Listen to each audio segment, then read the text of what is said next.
In the mist-covered hills of northern England, there was a little village called Brindle Hollow, a place where time seemed to move slower, where old churches rang their bells to peaceful fields, and where every story began with hope.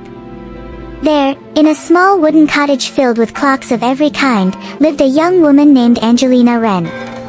Her late father had been the most talented clockmaker in the kingdom, crafting watches so fine that even the royal court ordered his creations.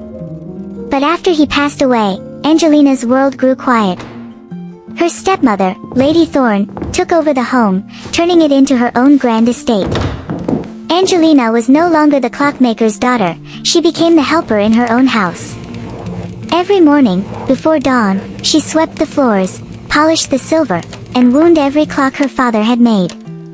Each tick reminded her of him, and of her secret wish. One day she whispered to the gears and pendulums, "Time will turn in my favor." One chilly morning, a trumpet sounded through the streets. A royal messenger arrived, announcing that Prince John of Hymir would host a grand celebration, open to all families. Lady Thorne's eyes glittered. "This is it. By royal command, Clarice and Maybelle will go. Jubilee festivities. And you, Angelina," she said with a proud smile. "You can stay and finish the housework." That night, while her stepsisters got ready, Angelina sat alone in her father's workshop. She turned the key of an old golden clock, the one her father had told her never to open.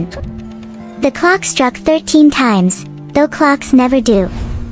A soft light spilled out, and from it emerged a woman made of moonlight and shimmering gears. Her voice was like a melody. "Your father made this clock for me," she said. "I am the keeper of time. He asked that when your heart was ready, I would help you find your path." Angelina gasped as her plain dress turned to a gown of silver and blue, woven from threads of starlight. Crystal-like slippers formed on her feet, glowing softly like moonbeams. The keeper smiled and handed her a small golden hourglass. "When the last grain of sand falls, the spell will fade. Use your time wisely."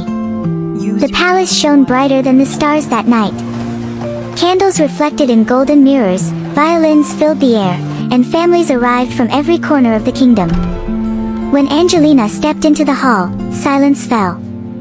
Her beauty wasn't from jewels or expensive clothes, it felt peaceful, like dawn breaking after a long night. Prince John saw her from across the room, and it felt as if every clock had paused. He walked toward her slowly. "I've seen many faces tonight," he said, "but none that made the world feel gentle like this moment." They danced, one waltz, then another, talking and laughing as if they'd known each other forever. But then, the final grain of sand slipped through the hourglass. The bells rang. Angelina ran down the steps, her slipper catching on the stone. It slipped from her foot, but she didn't stop. As the magic faded, she disappeared into the mist, leaving behind one shining slipper. The next morning, Prince John sent a royal announcement. "Find the young woman who left behind a slipper made of starlight." Every house was visited, every girl tried the slipper.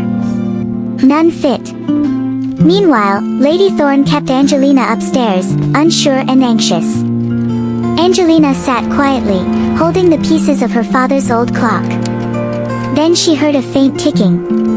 The clock began to glow once more. "Do not wait for time to rescue you," whispered the keeper's voice. "Shape your own time."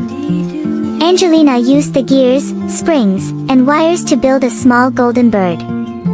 She wound it once, and it came to life, flying out the window, singing a tune from the celebration. When Prince John heard that song, he knew. He followed the bird all the way to Brindle Hollow. John arrived at Lady Thorne's house and asked to meet everyone inside.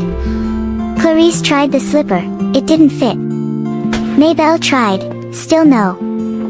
Then John noticed a dusty door at the top of the stairs. He climbed, opened it, and found Angelina sitting by the glowing golden clock. "You," he whispered. "You're the one who made time stand still." He knelt, and the slipper fit her perfectly. At that moment, every clock in the house chimed, not 12, but 13. The keeper of time appeared again, smiling. "Your father's wish has been fulfilled," she said. He wanted his daughter to be cared for by someone who understood her heart. With that, she disappeared, leaving behind a trail of soft starlight. Angelina became Queen of Hymir, but she never forgot her father's workshop. She turned it into a school, where children learned to make clocks, music boxes, and dreams. And every night, when the castle grew quiet, she and John walked through the gardens hand in hand, listening to the gentle ticking of the world. Reminding each other that love doesn't stop time, it makes every moment precious.